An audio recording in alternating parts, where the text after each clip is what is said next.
નમસ્કાર. લોકસભાની ચૂંટણી નજીક આવે છે અને એની પહેલા બધાની નજર ઉમેદવારોની લિસ્ટ પર છે. ભારતીય જનતા પાર્ટી ટૂંક જ સમયમાં લિસ્ટ જાહેર કરશે એવી માહિતી મળી ગઈ છે, કારણ કે જે ચૂંટણી સમિતિ છે એની બેઠક પણ પૂરી થઈ ગઈ છે. ગઈકાલે મોડી રાત સુધી બેઠક ચાલી હતી અને બેઠક પૂરી થઈ ગઈ છે. ટૂંક સમયમાં યાદી જાહેર કરવામાં આવશે, પણ એની પહેલા સૌરાષ્ટ્રની જેટલી બેઠકો છે, 8 બેઠકો, એના વિશે સમજવું છે. આપણી સાથે જગદીશ મહેતા છે, સિનિયર જર્નલિસ્ટ છે. અને જગદીશભાઈ, સૌરાષ્ટ્રની જે 8 બેઠકો છે એના માટે હું તમારા 80 મિનિટ તો નહીં લઉં, પણ ટૂંકમાં સમજવું છે કે બેઠકોમાં સમીકરણ કઈ રીતના બેઠા છે. જુઓ, આ વખતે તો એક જ સમીકરણ છે, બોલે સો નિહાલ, સત શ્રી અકાલ, નરેન્દ્ર મોદી કે એમ થાય. આ એક વાત, કારણ કે પહેલી વખત એવી સ્થિતિ છે કે નથી કોઈ કાસ્ટિઝમ ચાલવાનું, નથી પરંપરાગત સીટનો દાવો ચાલવાનો, નથી વર્ગ ચાલવાનો, નથી જ્ઞાતિ, નથી કોમ, નથી પ્રદેશ, કુછ નહીં. કોઈ કરતા કોઈનો કોઈ ક્રેઝ નથી. કેવળ ને કેવળ કમલ બ્રાન્ડ છે. નરેન્દ્ર મોદી એમાં મેઇન છે. વાત પૂરી. પણ તેમ છતાં મોદી છે એ બધી સમીકરણોને બધી વ્યવસ્થા, કારણ કે આફ્ટર ઓલ ગોલ એક જ છે, વિજયતા થવાનો. ને અત્યારે ભારતીય જનતા પાર્ટીને સૌરાષ્ટ્ર કચ્છની 8 નહીં, ગુજરાતમાં પણ 26-26 આપણે ચર્ચાસ્પદ હોય તો એક જ છે, ચૈતર વસાવા વાળી ભરૂચની બેઠક. બાકી કોઈ બેઠકમાં કોઈ એવો દાવો નથી કરતા વિપક્ષ વાળા કે અમે લોકો જીતશું. દાવો તો ખેર હજી 26 માંથી કોને ટિકિટ આપશે કે એ પણ નક્કી નથી થયું. તો સવાલ એ છે કે આ વખતે પહેલી વાર એવું થયું છે ગુજરાતમાં કે ભારતીય જનતા પાર્ટીના 10 આંગળા ઘીમાં છે. એ જેમ કે એમ થાય.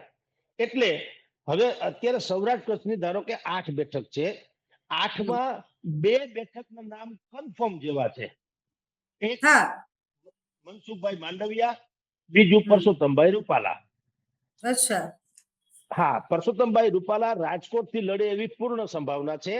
અને મનસુખભાઈ માંડવિયા જે કેન્દ્રીય આરોગ્ય મંત્રી છે એ અમરેલી, ભાવનગર અને સુરેન્દ્રનગર આ ત્રણેય જગ્યાએ છે. અને પોરબંદરમાં પણ ચાલે છે, પણ આ 3 તો મેઇન ગામ બેઠકો છે, ત્યાંના નામ ચાલે છે. એ 3માંથી ગમે જ આવે, પણ ટૂંકમાં લડશે એ તો નક્કી છે, કારણ કે એને ઘણા સમયથી પ્રેક્ટિસ શરૂ પણ કરી દીધી છે. તો આ 2 નામ જ અત્યારે આમ તમે જુઓ તો બજારમાં રમતા છે. જે રીતે અમિત શાહ અને સી.આર. પાટીલના નામ પણ રમતા થયા છે. નહીં તો એ તો સ્વાભાવિક છે, એ લોકો ટિકિટ આપવા વાળા છે, એટલે એને કોઈ ના પાડવાનો પ્રશ્ન નથી આવતો. નરેન્દ્ર મોદી ટિકિટ આપવા વાળા છે, સી.આર. પાટીલ છે, બધાને માપવા વાળા છે, એટલે એને કઈ ઉપાધિ નથી. એવી જ હાલત અહીંયા આ 2 લોકોની પણ છે. બાકીની જે 6 બેઠક છે, 8માંથી સૌરાષ્ટ્ર કચ્છની 8માંથી 2 મેં આપને કીધું કન્ફર્મ જેવી છે. બીજી જે 6 બેઠક છે, એ 6 બેઠકમાં ગમે તે પ્રયોગ કરશે આ વખતે નરેન્દ્ર મોદી. અને એ એટલા માટે પ્રયોગ કરે, કારણ કે એના બધા જ પ્લસ પોઈન્ટ છે, માઇનસ કોઈ છે નહીં.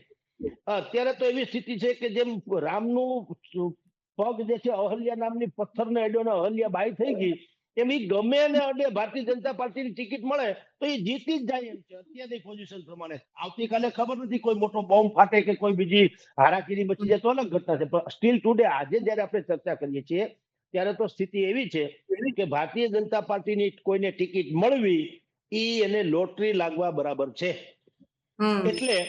એટલે ઈ પ્રયાસ એવો કરશે. અત્યારે જેમ કે ભાવનગરમાં ભારતીબેન શિયાળ છે, લેડીઝ છે. જામનગરમાં પૂનમબેન માડમ છે, લેડીઝ છે. બરાબર. તો એવી સ્થિતિમાં એવું સંભવ છે કે સૌરાષ્ટ્ર કચ્છમાં હજી પણ એકાદ 2 લેડીઝનો ઉમેરો થઈ શકે. અને એમાં રાજકોટમાં 2 નામ અત્યારે ચર્ચામાં છે જ. પરસોત્તમ રૂપાલાનું મેં આપને કીધું કે એ તો કેન્દ્રીયમાંથી આવી જાય તો અત્યારે મોટા, પણ તેમ છતાં ધારો કે કઈ ફેરફાર કરવાનો વખત આવે તો રાજકોટમાં કોને આપી શકાય? તો એક છે દીપિકાબેન સરડવા. અને દીપિકાબેન સરડવા એનું નામ પણ બહુ સારી રીતે ચાલી રહ્યું છે. અને ઈ છે મોહનભાઈ કુંડારિયા જે અત્યારના સંસદ સભ્ય છે એના સગા સંબંધી પણ છે. બીજું જ્યોતિબેન ટીલાળા પણ છે. હા, એક બીજું નામ છે જ્યોતિબેન ટીલાળા. અને ત્રીજું નામ છે કિરણબેન માકડિયા. રાજકોટને લાગે વળગે ત્યાં સુધી. એવી રીતે હજી એક બેનનું નામ આપને હું સરપ્રાઈઝલી કહું, કદાચ સંભવ છે પણ મોટે ભાગે વાત ચાલે છે, એ છે જુનાગઢની બેઠક. હવે જુનાગઢની લોકસભાની બેઠક જે છે એ ભારતીય જનતા પાર્ટી માટે કટોકટી જેવી રહી છે હંમેશા માટે. માંડ જીતા હોય એવી સ્થિતિ છે, કારણ કે તે કોળી બહુલ્ય મત વિસ્તાર છે, કોળી લોકો વધારે પડતા છે. અને હવે ભારતીય જનતા પાર્ટીએ સોશિયલ એન્જિનિયરિંગ કરી લીધું અન્યથા કોળી સમાજ છે એનો હંમેશા ટેકો રહ્યો છે કોંગ્રેસને. આ વખતે એવી જ વાત છે, કારણ કે રાજેશભાઈ ચુડાસમા જે અત્યારના વર્તમાન સાંસદ છે એ પણ બે 2-4 હજાર વિવાદમાં મતે રહ્યા છે. હા, એ અનેક વિવાદને કારણે કદાચ એને ટિકિટ ન મળે તો શું કરવું? જો પુરુષ તરીકે કોઈને મૂકવાની વાત આવે તો એક નામ એવું ચાલે છે, જેપી કાઠી. એ છે જુનાગઢના alpha school of group, alpha નામનું એક સ્કૂલનું ગ્રુપ છે, એના એ વડા છે, ટૂંકમાં સંચાલક છે જેપી કાઠી. બરાબર? તો એનું નામ ચાલે છે પરંતુ બીજું નામ જે ચાલે છે એની મોટા ભાગે એનું પણ સંભાવના વિશેષ છે. એનું નામ છે દીપુબેન સોલંકી. એ પરસોત્તમ સોલંકીના દીકરી છે અને ઓકે. કોળી, હા, પરસોત્તમ સોલંકીની દીકરી છે, પાછા હોશિયાર છે, ભણેલ ગણેલ છે ને એક્ટિવ પણ બહુ છે. અને ખાસ કરીને ઉના પંથક, આખી જુનાગઢની બેઠક જો કોઈએ જીતવી હોય તો ઉનાનું મત વિસ્તાર ઉનાનો, કારણ કે બધું જ કોળી સમાજ છે. ઉના, સૂત્રાપાડા, વેરાવળ, એમાં કોળી સમાજ બહુ છે. તો કોળી સમાજ એટલો બધો, અને એ સ્વાભાવિક કે પરસોત્તમ સોલંકી કે એટલે વાત થઈ ગઈ પૂરી. એમાં એ પરિસ્થિતિ તો છે જ. જે રીતે ભાવનગરની બેઠકમાં પરસોત્તમ સોલંકીનું પત્તું હાલે છે, કારણ કે ન્યાય સમાજ ઉપર એનું ભયંકર સારું પ્રભુત્વ છે. રાજુલામાં એના ભાઈ હીરાભાઈ સોલંકી છે. ટૂંકમાં આ સોલંકી પરિવારનું કોળી સમાજ ઉપર બહુ છે. તો સંભવતઃ જ્યારે નરેન્દ્ર મોદીએ લોકસભામાં 33% મહિલા અનામતની વાત કરી છે, તો એનો પ્રયોગ ક્યાં કરવો? તો આનાથી સારું કોઈ હોમ પીચ હોઈ ન શકે. ઓપ્શન જ ના હોય. હા, બિલકુલ, કારણ કે અહીંયા તો બોલે છે ને, આ સત શ્રી અકાલ જેવું છે. અહીંયા કોઈ બળવો કરી શકે એમ નથી, બગાવત કરી શકે એમ નથી. માઠું લાગે તો 2 રોટલી વધુ ખાઈને ઘરે સુઈ જવું પડે, બાકી કોઈ દિવસ શિકાયત કરી શકાય એવી સ્થિતિ નથી. કારણ કે અત્યારે પણ ગુજરાતની 26 બેઠકમાં ભારતીય જનતા પાર્ટીએ ચૂંટણી કાર્યાલયો ખોલી નાખ્યા. મૂર્તિયા રામ જાણે કોણ છે. એટલે આ તો વરરાજા વગરની જાન છે ને, છતાંય માંડવા બધા હજી ગયા છે. તો કોઈએ હુંકારો કર્યો નથી કે ભાઈ કોના અમારે ગીત ગાવા. બધાએ કીધું કમલ બ્રાન્ડ છે, કમલના ગીત ગાવ, મૃત્યુ જે નક્કી થાય તે. એટલે અત્યારે સ્થિતિ ભારતીય જનતા પાર્ટીએ તો હંમેશાથી એવી રીતના જ કર્યું છે કે ઉમેદવાર નક્કી થાય એ પહેલાથી જ કાર્યાલયો ખુલી જાય. એટલે આ તમે જે લગ્નની વાત કરી એમ ગોત્ર જોઈને નક્કી કરી દે, પણ વરરાજો કોઈ બી હોય કોઈ ફરક નથી પડતો. કોઈ ફરક નહીં, કારણ કે અત્યારે તો બધી એક આ છે ને, વરસાદમાં એક હેલી નામનું એક આખું એક હોય છે, 8-10 દિવસનું હેલી નામનું એક તત્વ હોય છે. હેલી વર્ષે એટલે કે 8-10 દિવસ સુધી લગાતાર આકાશમાંથી વરસાદ કરે ને જળ બંબોળ બધું કરી દે. એમ અત્યારે નરેન્દ્ર મોદીના નામની હેલી છે. અને એને કારણે કોઈ એમ કહી શકે એમ નથી કે આ બેઠક મને નહીં આપો તો હું નારાજ થઈશ અથવા તો પક્ષને ભારે પડશે, એવી કોઈ સ્થિતિ. હા, ખૂણે ખાચરે બધાય અમારા જેવા લોકોને જે કોઈ જ્યાં એને હૈયા વરાળ ઠાલવવી હોય એ ઠાલવે છે ચોક્કસ. પણ પક્ષના ફોરમ ઉપર તો તમે એમ જ બધા કે છે કે તમે જે પાર્ટીની લાઈનમાં તમારે રહેવાનું રહેશે. એટલે 4-2 કીધું એમ 2 બેઠક 8 સૌરાષ્ટ્ર કચ્છની 8માંથી 2માં પરસોત્તમ રૂપાલાને ભાઈને બાદ કરો, મનસુખ માંડવિયાને, તો બાકીની જે 6 બેઠક છે એ 6માં મહિલાઓને કદાચ વધારે પ્રાધાન્ય મળે એવી સંભાવના છે. એમાંથી રાજકોટ, જો પરસોત્તમ રૂપ અહીંયા કોઈને મહિલાને આપે રાજકોટમાં, તો પરસોત્તમ રૂપાલાને બીજે ક્યાંક મૂકે. સુરતમાં જીતી શકે એમ છે, પરસોત્તમ રૂપાલા હોય કે મનસુખ માંડવિયા હોય, કારણ કે અડધું પડધું સુરત છે સૌરાષ્ટ્ર જેવું જ છે. એટલે પ્રયોગ ગમે તે. હા, અત્યારે બધી સ્થિતિ ભારતીય જનતા પાર્ટીની એવી છે કે ધારે તેવો પ્રયોગ કરી શકે ને એની કામયાબીની ગેરંટી અત્યારથી મળી ગયેલી જેવી છે સ્થિતિ. અચ્છા, તો આ 8 જે બેઠકો છે એમાંથી રિપીટ કોણ થઈ શકે છે? ભાગ્યે જ કોઈ કયા બેઝ પર રિપીટ થશે? ક્લીન ચીટ છે એટલે થશે? હા, મોટા ભાગે કોઈ રિપીટ જેવું નથી. હું તમને આપને ખાલી કહી દઉં. ધારો કે અત્યારે રાજકોટમાં મોહનભાઈ કુંડારિયા છે, રિપીટ નહીં થાય. ચાલો, પહેલી વાત. જામનગરમાં પૂનમબેન માડમ છે, કદાચિત એ રિપીટ થાય એવી સંભાવના છે. એક જામનગરમાં પૂનમબેન માડમ છે તે. તેમ છતાં ત્યાંય પાછા બીજા 2-3 નામ તો ઉભા જ છે. રીવાબા જાડેજાનું નામ છે અને મંત્રી જે અત્યારે છે મુળુભાઈ બેરા, એનું નામ પણ છે. પરંતુ ત્યાં તો આહિર સમાજ અને એનું પ્રભુત્વ જોઈને બેઠક આપશે ને બેન? હવે એવું છે, મેં આપને પહેલા કીધું, કોઈ સમાજ, કોઈ વર્ગ, કોઈ પરંપરા કશું જ રહ્યું નથી. વિકાસ નામની તથાકથિત રાજનીતિ એવી શરૂ કરી છે કે એમાં જે પરંપરાગત દાવા હતા ને, હવે કોઈ દાવો કરી શકે એમ નથી. બીજું, કોઈ ઇન્ડિવિજ્યુઅલી પોતાનું એવું નથી જેવું એક જમાનામાં વિઠ્ઠલભાઈ રાદડિયાનું જામકંડોળામાં હતું. એવું નથી. એમાં વિઠ્ઠલભાઈ રાદડિયા જ્યાં ઉભે ત્યાં જીતી જાય. પછી કોંગ્રેસમાં હોય તો જીતે, ભાજપમાં હોય તો જીતે, અપક્ષ હોય તો જીતે.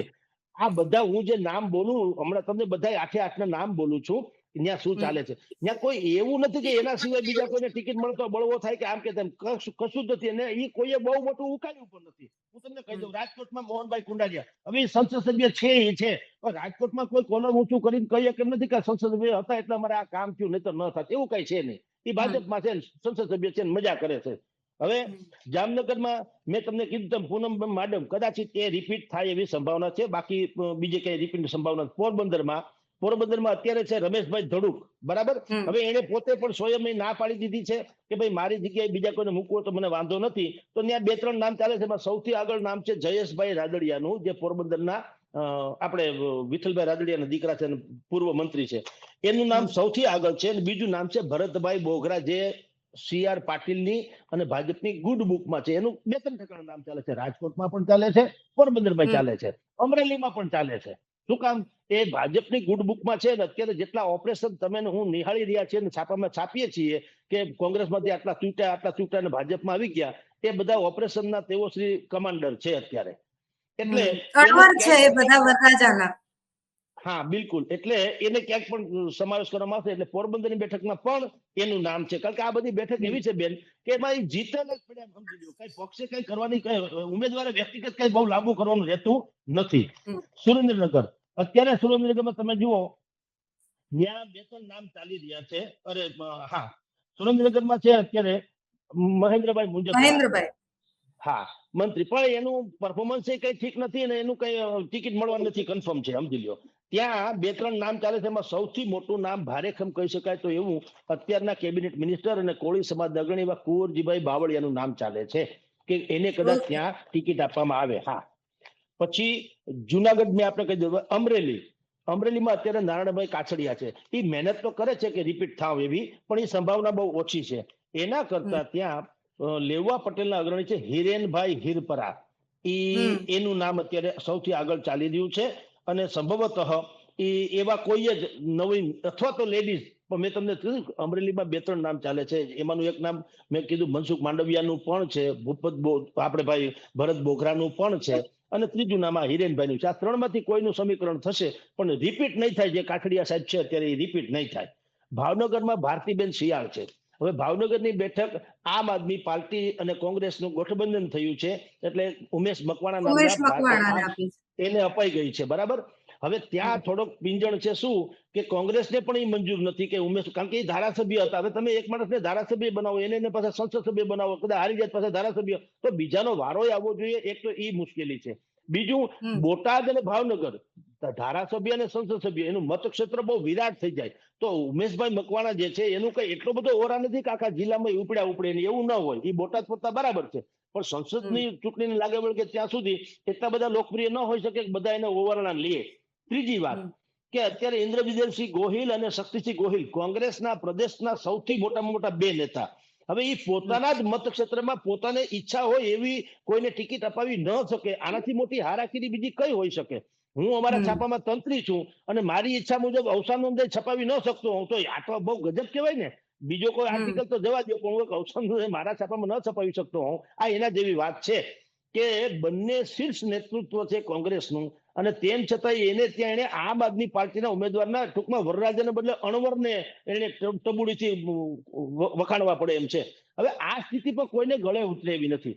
એટલે એવી કન્ડિશનમાં શું કરવું એ કોંગ્રેસનો પ્રશ્ન છે. પરંતુ ભારતીય જનતા પાર્ટી 2 પ્રકારે વિચાર કરી રહી છે ભાવનગરમાં, કે ભાઈ મનસુખભાઈ માંડવિયાનું નામ તો છે, કારણ કે ભાવનગરમાં એને ઘણા સમયથી એને પ્રયત્ન કર્યા છે. પણ માની લો કે મનસુખભાઈને સુરત લઈ જાય અથવા બીજે ક્યાંક લઈ જાય, તો ભારતીબેન શિયાળ જે છે, કારણ કે એ બેદાગ છબી તો એની રહી જ છે. એમાં એના પતિના વિશે થોડું ઘણું છાપામાં બધું આવ્યું છે, વાકુતરા હું, પણ ભારતીબેનને લાગે વળગે ત્યાં સુધી એનું કાર્યક્ષમતા બહુ સારી રહી છે. અને એની ગુડબુકમાં પણ છે નરેન્દ્ર મોદીની, અને એને સંગઠનમાં પણ એટલા માટે સારો હોદ્દો પણ આપવામાં આવ્યો છે. ભણેલા ગણેલા છે, શિક્ષિત છે બેન. એટલે જો કઈ પ્રોબ્લેમ આડાવડો ન થાય, એટલે કે મનસુખ માંડવિયાનું કંઈક બીજે શેરિંગ કરવું પડે, તો ભારતીબેનની ત્યાં કદાચ ટિકિટ મળે તો ખરી, રિપીટ થાય. અને કદાચ જો ભારતીબેનને ટિકિટ ન આપે અને છતાંય લેડીઝને આપવાની થાય, તો મેં જે આપને દીપુબેન સોલંકી નામ આપ્યું છે એ પણ શક્યતા ખરી. આમ તમે અત્યાર સુધીમાં જોયું હોય તો પૂનમબેન માડમને બાદ કરો તો રિપીટનું કોઈનું સંભળાતું નથી. બધા હમ 8 બેઠકમાંથી બધામાં ફેરફાર સંભળાઈ રહ્યા છે.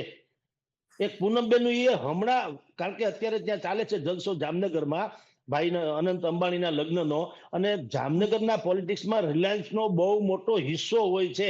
પરિમલ નથવાણી જેના ઉપર વરસે એટલે એના બોલે બોર વેચાય એવું થાય છે. આ ભાગ્યે જ લોકોને ખબર છે. ત્યાં અબજો કરોડો રૂપિયાના કોન્ટ્રાક્ટના એક બીજા સમીકરણો છે. જે બે ઇન્ટરનેશનલ લેવલની કંપનીઓ છે, જેમ કે રિલાયન્સ છે, એવી એસઆર એક જમાનામાં હતી, હવે રશિયાની એક બીજી કંપની આવી છે. તો આખા પંથકમાં એનું જે પરિવહનની વ્યવસ્થાના કોન્ટ્રાક્ટ છે અબજો કરોડોના હોય છે. એ કોન્ટ્રાક્ટના જેની પાસે બધા જેને કહેવાય ઠેકેદાર જે હોય છે, જેમાં પૂનમબેન થી માંડીને અત્યારે જે આપણે જેને રાજકારણી માનીએ છીએ, પણ એમાં એનો બહુ મોટો હિસ્સો હોય છે. એટલે પરિમલ નથવાણી કે અથવા તો રિલાયન્સ જેને ઈચ્છતું હોય એવા જ લોકોની ત્યાં બોલબાલા થાય. એટલે હમણાં જે કઈ અત્યારે ચાલી રહ્યું છે ત્યાં ધામધૂમ ભાઈ અનંતભાઈના લગ્નની, એટલે એવા વાવડ આવ્યા છે કે પૂનમબેન માડમને કદાચિત રિપીટ કરવામાં આવે. અને એનું બીજું કારણ એ પણ છે કે વડાપ્રધાન નરેન્દ્ર મોદી દ્વારકામાં જયારે સિગ્નેચર બ્રિજનું ઉદઘાટન કરવા આવ્યા ત્યારે એને બુદ્ધિપૂર્વક એક ઉલ્લેખ કર્યો હતો કે આ ભૂમિ બહુ સારી છે, ને અહીંયા તો હજારો આહી રાણીઓએ 25,000 કિલો સોનું પહેરીને જે રાસ રમ્યા એનું વર્લ્ડ રેકોર્ડમાં નોંધ થઈ. એ આહિરાણી શબ્દ વાપરી, હજારો આહિરાણી. પૂનમબેન માડમ એમાંથી આવે છે, અને આહિર સમાજ દ્વારકા પંથકમાં બહુ છે. એટલે કા પૂનમબેન ને કા કોઈ પણ આહિર, એ તો નક્કી થયું બેમાંથી એક. પણ હવે બીજાને જ આપવું હોય તો પૂનમબેન કઈ ખોટા નથી. એટલે મોટા ભાગે એનું રિપીટેશન થાય. એને બાદ કરતા મેં આપને સૌરાષ્ટ્ર કચ્છની, એટલે કચ્છમાં તમને જો વિનોદભાઈ ચાવડા અત્યારે વર્તમાન છે ત્યાં, પણ એને એક ગુડબુકમાં છે, એમાં ના નથી ભારતીય જનતા પાર્ટીની. કારણ કે નરેન્દ્ર મોદી જયારે હમણાં સૌરાષ્ટ્રમાં આવ્યા, રાજકોટમાં પણ જયારે બધી કાર્યક્રમ હતા, તો એ કાર્યક્રમનું સંચાલન થી માંડીને બધું કરવાનું સંગઠનનું કામ વિનોદભાઈ ચાવડાને સોંપવામાં આવ્યું હતું. નહીતર અહીંયા મોહન કુંડારિયા સંસદ સભ્ય તો છે જ, તેમ છતાં એના ઇન્ચાર્જ બનાવવામાં આવ્યા હતા વિનોદભાઈ ચાવડાને. પણ એમ છતાં ત્યાં કચ્છમાં વિનોદભાઈ ચાવડાની જગ્યાએ એક કોઈ માહેશ્વરી બેન છે, બીજા અનુસૂચિત જાતિની આ બેઠક છે એટલા માટે તેમને કહું છું, તો એની એટલે ત્યાં પણ એક મહિલાને સમાવેશ કરવામાં આવે એવી સંભાવના છે કે કોઈ માહેશ્વરી સમાજમાંથી એક મહિલાને ટિકિટ મળે. એટલે આમ તમે જુઓ તો સૌરાષ્ટ્રની કચ્છ, રાજકોટ, જામનગર, પોરબંદર, જુનાગઢ, અમરેલી, સુરેન્દ્રનગર અને ભાવનગર, આ 8 બેઠકમાંથી જામનગરની પૂનમબેન માડમને બાદ કરો તો કોઈનું રિપીટેશનનું અત્યારે સંભળાતું નથી. બલકે મેં આપને કીધું તેમ બહુ જ નવા પ્રયોગો આમાં જોવા મળશે કે શિક્ષિત હોય, મહિલા હોય, ફ્રેશ ચહેરો હોય, આવું તેવું સમાજમાં ટૂંકમાં સારું કાઠું કાઢેલી કોઈ એવી વ્યક્તિ હોય કે તમે એની કલ્પના ન કરી હોય. જેમ કે રાજ્યસભામાં થયું તો આપણને ખ્યાલ છે કે કોઈને ખબર નથી કે ભાઈ આ માણસને રાજ્યસભાની ટિકિટ મળશે, અને એ અત્યારે બે બધા મજા કરે છે. તમે મેં ડિબેટ જયારે તમે એટલે કે મેં જેટલી ચેનલોમાં ડિબેટ કરી ત્યારે અલગ અલગ નામ હતા, પરંતુ કોઈનો મેળ ન પડ્યો, અને આપણે જાણીએ છીએ ચારેયનું શું થયું છે. એવી રીતે અત્યારે સ્થિતિ ભારતીય જનતા પાર્ટી પાસે સારી છે. એટલે એ આવા પ્રયોગો સૌરાષ્ટ્ર એટલે બીજેપીમાં એવું જ હોય છે કે પછી વિધાનસભાની ચૂંટણી હોય કે લોકસભાની હોય કે રાજ્યસભાની, દર વખતે અનએક્સપેક્ટેડ પ્રયોગો થતા હોય છે, અને અનએક્સપેક્ટેડ ઓલું કોથળામાંથી બિલાડું કાઢવા વાળી વાત હોય છે એ ભારતીય જનતા પાર્ટી કરતી હોય છે. અને આઈ થિંક ખાલી ઇન્ડિયા ગઠબંધનમાંથી 2 નામ આવ્યા છે, એના સિવાય કોઈએ નામ જાહેર નથી કર્યા. અને સૌથી પહેલા ભારતીય જનતા પાર્ટી જ પોતાના ઉમેદવારોની નામની જાહેરાત કરશે. તો બધાની એવી નજર હોય કે કોનું નામ આવશે, કોનું નામ આવશે. પણ બ્રેન્ડ, તમે જેમ કીધું એ રીતના નરેન્દ્ર મોદીની બ્રેન્ડ પર જ બધાને ખેલવાનું છે. પણ તો બી હંમેશાથી ભારતીય જનતા પાર્ટી બધા જ વર્ગને અને જે વિસ્તાર છે, આમ હંમેશા આપણે જોયું છે કે એવું કે અમે જાતિવાદમાં નથી માનતા, કે અમે સમાજોને આગળ વધારવામાં માનીએ છીએ, એટલે કોઈ પર્ટિક્યુલર સમાજ માટે નથી માનતા. પણ દર વખતે એવા સમીકરણો તો બેસતા જ હોય છે કે જે વિસ્તાર હોય ત્યાંના સમાજ, ત્યાંનું કલ્ચર અને બધું જોઈને ટિકિટો અપાતી હોય છે. બેન આમ છે, આ જૂની પેટર્ન છે, એમાં કોઈ શંકા નથી. પરંતુ પેલા શું હતું કે પાટીદાર ધારો કે તેની અવગણના થઈ જ ન શકતી. સમજો, પેલા એવું હતું કે જે તે વિસ્તારમાં જે સમાજનું બહુ પ્રભુત્વ હોય એના સિવાય આ લોકો કલ્પના ન કરી શકતા. હવે એવું નથી. નરેન્દ્ર મોદીને અહીંયા 25-30 વર્ષ અહીંયા બી રહ્યા છે, અને અત્યારે 10 વર્ષ કેન્દ્રમાં છે. એને જે નવી રાજનીતિ શરૂ કરી એનું નામ આપ્યું વિકાસ. હવે વિકાસ દરેકને ઈચ્છા હોય કે મારો વિકાસ થાય એમ, એટલે વિકાસની પર્ટિક્યુલરલી કોઈ જ્ઞાતિ હોઈ શકે નહીં. એટલે એને ઈ એટલા માટે જ બુદ્ધિપૂર્વક એ શબ્દ પ્રયોજ્યો છે વિકાસ. આપણને બધાને આ બધું 10-10 વર્ષે ખબર પડે કે નરેન્દ્ર મોદીએ એક સામાન્ય શબ્દ પ્રયોગ કરે તો એનું ગુજરાતી શું છે ઈ. હવે અત્યારે એને 4 જાતિ કીધી: મહિલા, કિસાન, યુવાન અને એ આપણે જાણીએ છીએ ગરીબ. હવે જો હવે ખેડૂતો, હા. આમાં ક્યાં કોઈ કોણ, બરાબર, આમાં તો કોઈ કોળી કે લોહાણા કે વાણિયા કે એવું તો કઈ આવતું નથી. ગરીબ કોઈ પણ હોય શકે, મહિલા કોઈ પણ વર્ગની હોઈ શકે, ખેડૂત કોઈ પણ વર્ગનો હોય ને યુવાન બધામાં હોઈ શકે. એટલે આ બુદ્ધિપૂર્વકના એના ખેલ છે. એટલે આ વખતે તમે જેમ કહો છો સોશિયલ એન્જિનિયરિંગ આમાં થઈ જાય તો ભલે થઈ જાય, પણ એને ધ્યાનમાં લઈને કામ નહીં કરવામાં આવે. પક્ષ એવા લોકોને હવે ટિકિટ આપવા માંગે છે, એક તો એ ઓબેટુ બોસ રહે. આમાં તો કોઈ અત્યારે બળવો નથી કરી શકે એમ, પરંતુ ઇન ફ્યુચર કોઈ એવો દાવેદાર ન થઈ જવો જોઈએ કે પછી પક્ષ નાનો પડી જાય ને ઉમેદવાર મોટો થઈ જાય. મોટો એક પડી જમાનામાં જાય. એવું હતું, એક જમાનામાં એવું હતું જામકંડોળા પંથકમાં મેં કીધું વિઠ્ઠલભાઈ રાદડિયા. હવે એવી એનો પોતાની પેઠ છે એ પંથકમાં કે એના એના બોર વેચાય તો એને તમે અવગણી શકો એમ જ નહોતા કોઈ પણ કાળે. હવે એ પણ પરિસ્થિતિ નાબૂદ થઈ ગઈ છે. એમાંય પ્રયોગો, કારણ કે ભારતીય જનતા પાર્ટી હવે એવું એક જમાનામાં પાટીદારને અવગણના કરવી એટલે આપઘાત કરવો એમ ગણાતું. પાટીદાર સમાજની અવગણના થઈ ન શકે. એ કરો એટલે તમારે સત્યાનાશ. અને ગયા વખતે તમને કહું, ગુજરાત વિધાનસભાની ગત ચૂંટણીમાં આમ આદમી પાર્ટી એ ભલે બેઠક તો 5-6 મળી, એ જવા દો, પણ એને જે ઓરા ઉભો કર્યો હતો ને જે હાવ ઉભો કર્યો હતો, એ હાવ એટલો બધો ખતરનાક હતો. ભારતીય જનતા પાર્ટીને કળ આજની તારીખે નથી મળી. અને એનું પ્રમાણ એ છે કે મેઇન સ્ટ્રીમ મીડિયા જે છે, ટેલિમીડિયા ખાસ કરીને, એમાં જ્યાં પણ આમ આદમી પાર્ટીના પ્રવક્તા હોય ત્યાં આજે ભારતીય જનતા પાર્ટીના પ્રવક્તા ભાગ નથી લેતા. અચ્છા, લાલ લુગડું જોઈને ગોધો ભડકે એમ આમ આદમી પાર્ટીના કોઈ પણ લોકોને જોઈને આ ભારતીય જનતા પાર્ટી ભડકે છે. લખી રાખજો, સનાતન સત્ય એ છે. શું કામ છે એ તમને બીજું કહું, કારણ કે ઓલા લોકો પાસે જે મુદ્દા હોય છે એ મુદ્દા ટેકનિકલી સાચા હોય છે, તર્કબદ્ધ હોય છે, ફિગર સાથે હોય છે, કોઈ આચકલાઈ નથી હોતી. અને ભારતીય જનતા પાર્ટી એમ કે છે ઈ ભેળ બનાવવા માને છે. તમે એને હેલ્થ વિશે પૂછો, આરોગ્ય બેરોજગારી વિશે પૂછો, તમે એને મોંઘવારી વિશે પૂછો, તો એ બધું કે એ બધું છોડો. એ તમને ઓળિયો ઘોળિયો શું કરે, 370 ની કલમ નાબૂદ થઈ ગઈ, પાકિસ્તાન આમ ગાય જેવું થઈ ગયું, રામલીલાનું મંદિર થઈ ગયું, વગેરે વગેરે. એટલે સવાલ એ છે, નો ડાઉટ આખા દેશનું રિનોવેશન ચાલે છે અત્યારે બેન. અને એ અમૃતકાળ ભારતીય જનતા પાર્ટી કે છે, વાત એ ખોટી નથી. એટલે હવે ગ્લોબલ પરફેક્શનમાં લોકો જુએ છે. ભારતની આ ચૂંટણીને મતદારો છે ને અત્યંત ઇન્ટેલિજન્ટ મતદારો થઈ ગયા છે. એ ક્યારેય નથી કઈ કોળી હોય તો મત આપીશ ને છગન હોય તો મત, સોરી, એ ધંધો નથી.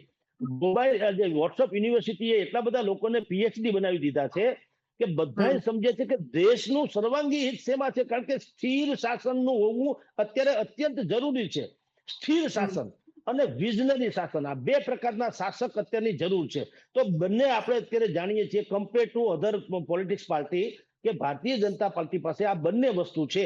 સ્થિર શાસન છે, વળી પાછું સંગઠનની દ્રષ્ટિએ શ્રેષ્ઠ છે, કોઈ ઊંચાતુંચી કરી શકે એમ નથી, વન મેન આર્મી છે, અને વિઝનરી પણ છે. વિશ્વના તમામ દેશો આજે ભારતીય જનતા પાર્ટી ભારતના આ ગુણલા ગાઈ રહ્યા છે. એ આપણે તો જોઈએ જ છીએ. નહીતર આ એ જ ભારત હતું. પણ જે રીતે મનોજ કુમાર દરેકમાં કહેતા કે મેં ભારત કા રહેને વાલા હું, ભારત કી બાત સુનાતા હું, એવી રીતે નરેન્દ્ર મોદીએ દુનિયાભરમાં ડંકો વગાડ્યો અને અત્યારે બધા ભારતને આધીન થઈને જીવે છે. તો પ્રજા તો સમજે જ છે કે હવે આ બધી બાબતો છે, કોળી ને વાણિયા ને પટેલ ને ખલાણું ઢીકણું, એ બધું છોડો. દેશને એક સારું શાસન વિઝનરી આપી શકે એવા માણસો હોવા જોઈએ. એટલે લોકો બ્રાન્ડ મોદી અથવા તો બ્રાન્ડ કમલ એને જ ઓળખે છે. નામ ગમે એને આપે, ટિકિટ ગમે એને આપે. અચ્છા, છેલ્લો સવાલ એ છે કે CR પાટીલનું લક્ષ્ય છે કે બધી જ સીટ પરથી 5 લાખથી વધુ લીડથી જીતવાનું છે. તો એ પછી ઉમેદવારો જોઈને નક્કી થશે કે ભાઈ આ ઉમેદવાર છે તો ભાઈ ચાન્સ વધારે છે કે વોટ આવી શકે છે, કે પછી માઇક્રો પ્લાનિંગ? બેન, આમ તો માઇક્રો પ્લાનિંગ છે, એનું એમાં ના નથી, પણ એમાં એવું છે, મોતને બાંધો ને તો તાવ આવે. તમે 5 લાખની લીડથી જીતવાની વાત કરો તો હારવાની વાત તો આવતી જ નથી. પહેલી વાત તો આ છે ને મનોવૈજ્ઞાનિક લડત છે. એ વિપક્ષના લોકો સમજતા નથી. એટલે ભાઈ 5 લાખની લીડથી ન જીતે, માની લો કે 4.5 ની લીડથી જીતે તો એ સીટ જવા દેશે ભાજપ વાળા કે ભાઈ અમે તો બરાબર એક મત પણ જે જીતે, ટ્રોફી હંમેશા ક્રિકેટમાં આપણે જોઈએ છીએ બેન કે એક મતથી જીત હાર તો એક મતથી જ થાય છે, એક રનથી. તો જેને વધુ સ્કોર થાય એને જ ટ્રોફીથી માંડીને બધું મળે છે ને, બીજા રનર્સ અપ કહેવાય. પણ કોઈ એમ ન કે અમે આટલી મોટી સારી ટીમ હતી, હવે એક જ રનથી અમે માંડ જીત્યા છીએ તો અમારી જીત ન ગણાય, ભાઈ ટ્રોફી સામેવાળાને આપી દઈએ, એવું કોઈ કરવાનું નથી. એવી જ રીતે આમાં પણ એમ છે કે 5 ને બદલે માની લો 4 લાખથી જીતે કે 3 લાખથી જીતે કે કટોકટ જીતે, તો કઈ સી આર પાટીલ એમ નથી કે ઓહો અમે બહુ ખોટા પડે એટલે આ સીટ અમે હાર્યા જ ગણાય, આ વિપક્ષને આપી દો, એવું કઈ છે જ નહીં. બલકે કદાચ સામે વાળો જીતી જશે તો એમાં નહીં ખરીદી લેવાના, સમજી લો, કોઈ પણ બાય હુક એન્ડ કુક. એટલે આ તો બધી બોલવાની મનોવૈજ્ઞાનિક લડત છે. 5 લાખ 5 લાખ 5 લાખ એટલે તમે વિચાર કરો સ્થિતિ કેવી થઈ ગઈ છે કે બધા એમ સમજે છે કે બધા પૂછે છે શું કે પછી 5 લાખની બેઠક મળશે, 5 લાખ મતથી જીતશે, 5 લાખ મતથી જીતશે, કોઈ હારશે એમ નથી બોલતું. અને આનું નામ જ કહેવાય મનોવૈજ્ઞાનિક લડત. હવે વિપક્ષને એમ છે કે હવે આપણે હવે એ તો નક્કી છે હારવાનું, કારણ કે કેટલા મતથી ભાજપ જીતશે ચર્ચા એની જ છે. કોઈ એમ નથી કહેતું કે ભાઈ સારો ઉમેદવાર વિપક્ષનો હોય તો એને જીતવાની તક છે, એવી તો વાત જ નથી આવતી. 5 લાખથી જીતશે કે 3 લાખથી, તમે જો ચર્ચા એમ જ થશે કે ભાઈ 3 લાખની માંડ મળે તો કોઈ કે 2 લાખની માંડ મળે તો, પણ કોઈ એમ નથી કહેતું કે હારશે. એટલે આને કહેવાય મનોવૈજ્ઞાનિક. એટલે સી આર પાટીલનો આ બુદ્ધિપૂર્વકનો દાવ છે. અને બાકી સંગઠન આપણે બેન જાણીએ છીએ, બુથ લેવલથી માંડીને માઇક્રો પ્લાનિંગ એટલું દુનિયાભરનું એને કરેલું છે કે એમાં દર ત્રીજો માણસ તમને ભારતીય જનતા પાર્ટીના એન કે એન પ્રકારેણ એ સંલગ્ન તમને થયેલો જોવા મળે આખા ગુજરાતમાં. તો હવે ક્યાં કઈ કશું કરવાનું રહ્યું? આપણી પાસે 100 રૂપિયા હોય ને સામે રોડ ઉપર, રોડની ઓલી કાંઠે તમે જુઓ કે રેસ્ટોરન્ટ હોય જ્યાં બધું ખાવા પીવાનું મળતું હોય. હવે મને બધા પિકેટિંગ કરે, જ્યાં ફૂટપાથ ઉપર ઉભા રહે, ફલાણા ભાઈ હાય હાય, ફલાણા ભાઈ હાય હાય, એ વાત સાચી, પણ 100 રૂપિયા છે, હોટેલ એ ખુલ્લી છે, તો ખાતા તો કોઈ અટકાવી શકવાનું નથી. કારણ કે જે જરૂરિયાત છે બધું છે. ભારતીય જનતા પાર્ટી પાસે જીતવા માટે થઈને જે મેકેનિઝમ જોઈએ છે, જેટલા મતની આવશ્યકતા છે, એ તો પેટી પેટ છે, એમાં કોઈ સંશય નથી. પછી ક્યાં પ્રશ્ન છે? એટલે હવે તો બુદ્ધિપૂર્વકના ખેલ ખેલે છે, વિપક્ષોની પાસે કઈ છે નહીં. અને ઇન્ડિયા ગઠબંધન પર શું કહેવું છે? આ લિસ્ટ તો જો જાહેર થઈ જશે, જેમ વાત કરી એ રીતના કે નરેન્દ્ર મોદીના ફેસ પર આટલા સમયથી ચૂંટણી લડાય છે, આ ગઠબંધન થયું છે, ગુજરાતમાં બી થયું છે, 2 સીટ તો નક્કી પણ કરી દીધી છે, તો ટક્કર આપશે? કઈ બેઠક પર ટક્કર આપી શકે એમ છે? ભાકર બચ્ચા 100, 100 એ બચારા, સિંહણ બચ્ચું એક, એકે હજારા. ભાઈ તમે ગઠબંધન કરો એટલે પ્રજા ગઠબંધન ન કરે. કોંગ્રેસ અને આમ આદમી એક થઈ જાય. ગઈકાલ સુધી એકબીજાને ભારતીય જનતા પાર્ટીની બી ટીમ બે કહેતા હતા, એકબીજાને થૂકાથૂકી કરતા હતા. કોંગ્રેસે એમ કીધું કે આમ આદમી પાર્ટી ભારતીય જનતા પાર્ટીની બી ટીમ છે, આમ આદમી પાર્ટી કીધું કે કોંગ્રેસ ભારતીય જનતા પાર્ટીની બી ટીમ છે. અરે ભલા મળે, તમે એકબીજાને કાલ હવારે બાપે માર્યા વેર હોય એમ રહેતા હતા, આજે તમે વેવાય વેલાની જેમ બધાને ગળે ભેટવા માંડો, એટલે શું પ્રજા મૂર્ખ થોડી છે સાહેબ? એટલે ગઠબંધન તમારું થયું છે એટલે કે પક્ષનું ગઠબંધન થયું છે, પ્રજાના ગઠબંધનની તો વાત જ જુદી. પ્રજા તો રામલલ્લાનું મંદિર થઈ ગયું એટલે હડો હું કરતા મત આપી દેવાના. એને નથી મોંઘવારી નડવાની, નથી બેરોજગારી નડવાની, નથી કશું જ નડવાનું. આવું બધું ભાવનાત્મક મુદ્દાઓ પણ બહુ કામ કરતા હોય છે. થાપ ક્યાં ખાધી વિપક્ષે તમને કહું બેન, આ ગઠબંધનના થૂકના હાંધા ખોટા કર્યા છે એને. એના કરતા બેટર છે કે જે પક્ષ એને શું કરવું છે, એક વિઝન ડોક્યુમેન્ટ, જેની બહુ મોટી ખામી રહી ગઈ. એક તો એ મીડિયા ફ્રેન્ડલી નથી આ વિપક્ષો જેને કહેવાય. કોઈએ રૂપિયો ખર્ચવો નથી ને કઈ કરવું નથી ને પ્રેસ નોટ મોકલવી નથી, મફત છાપે તોય નથી મોકલવી. એટલે એક તો મીડિયા ફ્રેન્ડલી નથી, નંબર 1. નંબર 2, એને વિઝન ન બતાવી શકાય કે ભાઈ નરેન્દ્ર મોદીએ આ કર્યું. દાખલા તરીકે નરેન્દ્ર મોદી અહીંયા એક સભા કરે છે તો 10 કરોડ રૂપિયાનો ખર્ચો થાય છે, એવું આખી દુનિયા કહે છે, મીડિયામાં આવી ગયું, બધામાં આવી ગયું. જર્મન ટાઈપના ડોમ થી માંડીને સોફા સેટ, આ તે કાજુ બદામ ખીચની એર કન્ડિશન ડોમ વગેરે વગેરે. તો ભારતીય કોંગ્રેસનું આ છે, તો કોંગ્રેસ એમ કહી નથી શકતી કે ભાઈ એક એમ્સનું ધારો કે રાજકોટમાં ઉદઘાટન કરે નરેન્દ્ર મોદી સાહેબ આવ્યા, તો એ એમ્સના ઉદઘાટનમાં એને 10 કરોડ રૂપિયાનો તો આ ખર્ચો થયો અને પોલીસ ને પ્રજા હેરાન થઈ, તો જુદી બેરિકેડ નાખી દીધા અને બધા પેક થઈ ગયા આમ ને તેમ. એના કરતા નરેન્દ્ર મોદી પોતે જ ડિજિટલનું કેસ છે, ડિજિટલ ઇન્ડિયા. તો જો દિલ્હી બેઠા બેઠા એક બટન દબાવી દે તો આ એટલો ખર્ચો બચી જાય, પ્રજા હેરાન ન થાય અને પ્રજાનું સુખ થાય. એમાં શું ખોટું છે? તો એ વાત પ્રજાને ગળે ઉતરે ખરી કે ના, એ વાત તમારી સાચી છે. હવે એવું કોંગ્રેસમાં ભગવાનની દયા છે, કોઈને કાંઈ છે નહીં, બધા હુસાસુસી કરે છે. અને જ્યારે પણ વાત કરે અમે ગાંધી વિચારધારા, ગાંધી, અરે ભલા માણસ, તમારા કપડા તમે જુઓ, તમે જે કપડા પહેરે છે 10-20 હજાર રૂપિયા લીટર કાપડ હોય, મીટર, એવા તો તમારા કપડા છે. તમે જે સોફા ઉપર બેઠા છો એ સોફા લગભગ 1.5-2-4 લાખ રૂપિયાના સોફા છે. હવે ક્યાં ગાંધી ને ક્યાં તમે? એટલે કોઈને ગળે ઉતરે નહીં એવી એની બધી વાતો છે. ઓલા ટાંટિયા તોડીને રાહુલ ગાંધી કર્યા કરે, હમણાં 8મી માર્ચે અહીં આવવાના છે. એટલે ભારત જોડો ભારત, કયો ભારત તૂટી ગયું હતું? ભારત જોડો મને કયો જી, તમારો પક્ષ તૂટી ગયો, તમારા થીગડા દેવાય એમ નથી એવી સ્થિતિ છે. તમે શેનું ભારત જોડો, શેનો અન્યાય થઈ ગયો? અને તમને જો અન્યાય દેખાતો પ્રજા મૂર્ખ છે. પ્રજાએ ગદ્દાફીને એના ગટરમાંથી કાઢીને માર નાખ્યા. આપણે જાણીએ છીએ ગદ્દાફીને આટલો ભયંકર ક્રૂર શાસક હતો. પ્રજા જો વિફરે ત્યારે શું થાય, એને ગટરમાંથી કાઢીને ગોળીએ દઈ દીધો ગદ્દાફીને. તો તો સવાલ એ છે, સદ્દામને ફાંસીએ દઈ દીધો અમેરિકાએ, મને પ્રજાએ પણ એની સામે બળવો પોકાર્યો હતો. તો જયારે તમે નરેન્દ્ર મોદીને હિટલર કહો એટલે પ્રજા ન માની લે. એવી રીતે તમે ગઠબંધન કરો એટલે પ્રજા ગઠબંધન ન કર. પ્રજા સમજે કે બેવકૂફ લોકો છે કે ગઈકાલ સુધી જયારે બાપે મારા વેર હોય એમ બોલતા હતા, આજે વેવાય વેલન જેમ મોઢા ગળ્યા કરે એકબીજાના, એટલે પ્રજા થોડી મૂર્ખ છે. અને તમને જીતાડીને કરવાનું શું મને કહો. નારણભાઈ રાઠવા હમણાં ભારતીય જનતા પાર્ટીમાં ભર્યા, 5 વખત સંસદ સભ્ય હતા, મંત્રી રહી ચૂક્યા, બધું હતા. એને શું કીધું? એને કીધું કે ભાઈ આ કહેવાતી વિચારધારાનું કોઈ મૂલ્ય નથી ને વિચારધારા કોઈ પાડતું જ નથી, કોંગ્રેસની હોય કે ભાજપની હોય. ભાજપે કઈ દૂધે થયેલું છે નથી કહેતા. હવે એ બધું છોડા, આને પ્રોફેશન તરીકે લ્યો. રાજકારણને સેવાનું માધ્યમ નહીં, બુદ્ધિ સેવા સાઈડમાં થઈ જાય છે એ અકસ્માત છે, પણ પ્રોફેશન તરીકે લ્યો. તો પ્રોફેશન નું ગુજરાતી શું છે કે સબકા સાથ સબકા વિકાસ. તમારું થતું ભલું થતું તો વાંધો નહીં, પણ મારું થવું જોઈએ. નારાયણ રાઠવાએ એમ કીધું કે વિપક્ષના સંસદ સભ્ય કે ધારાસભ્ય રહી ને અમારે કરવાનું હું મને કયો. કારણ કે રજૂઆત તો કાળો કાગડો કરી શકે, રજૂઆત તો ગમે એ માણસ કરી શકે. તમારી સહીથી કઈ કામ થાય છે નહીં તો રહીને શું કરવાનું? મારા ડીએ મારા ભથ્થા મારા પગાર ને મારું બધું સાલિયાણું ચાલુ રહે, મારું એટલે સંસદ સભ્યનું. તો સંસદ સભ્યને સાલિયાણા ચાલુ રહે એટલા તો પ્રજા થોડી મત આપે. પ્રજા શું કામ મત આપે છે? રોડ, નળ, ગટર, લાઇટ, ફલાણું ઢીકણું, એના જે રોજબરોજના પ્રશ્નો છે એ હલ કરે એવો માણસ એને જોઈએ. હવે એ પક્ષ ગમે એ હોય. કોઈએ એમ કીધું કે ભાઈ અમે તો કોંગ્રેસને મત આપ્યા એટલે ભાજપ વાળા રોડ કરશે, અમે રોડ નહીં કરવા દઈએ, અમે સ્કૂલ નહીં બાંધવા દઈએ, અમે હોસ્પિટલ નહીં બાંધવા. એવું સાંભળ્યું કે કોઈ હોય? ભાઈ ગમે એ થવું જોઈએ. એટલે આ હવે આખી પેટર્ન બદલી ગઈ છે બેન.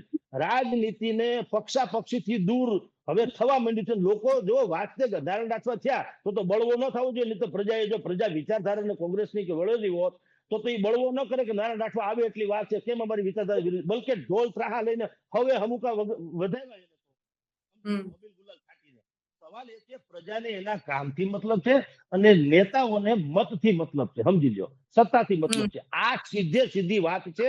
અત્યાર સુધી બધા ગપગોળા હતા કે લોક પ્રતિનિધિત્વ ધારો ને નિષ્ઠા ને સિદ્ધાંતો ને વિચારધારા, અરે કોઈ કૂતરી પાડતું નથી. ભાઈ છોડો બધું.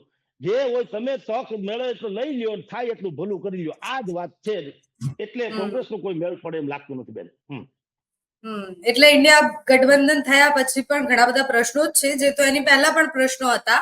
હવે તો લિસ્ટ આવે એના પછી જ આપણે ચર્ચા કરી શકીએ કે કોણ રિપીટ થયું છે, કોણ રિપીટ નહીં થયું. 1-2 દિવસમાં તો લિસ્ટ આવી જશે અડધી, એવું લાગી રહ્યું છે. પણ મૂળ વાત એ જ છે કે હંમેશાની ચૂંટણીની જેમ નરેન્દ્ર મોદીનો ચહેરો છે. પછી કોઈ પણ હોય એને લોકોનું પણ, અમે જ્યારે ફિલ્ડ પર જઈએ ત્યારે પણ એ જોઈએ છે કે લોકોને ઉમેદવારથી વધારે મતલબ નથી હોતો. બધાને એવું છે કે પીએમ તરીકે અમે નરેન્દ્ર મોદીને જોઈએ છીએ.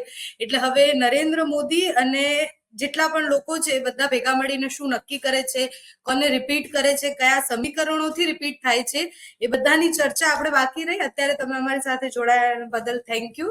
અમને સમય આપ્યો અને આટલી સરસ ચર્ચા થઈ કે જેમાંથી ઘણું બધું ક્લિયર થયું કે કઈ બેઠકમાં કોણે કામ કર્યા છે, કોણે નથી કર્યા, કોના નામ રિપીટ થઈ શકે છે.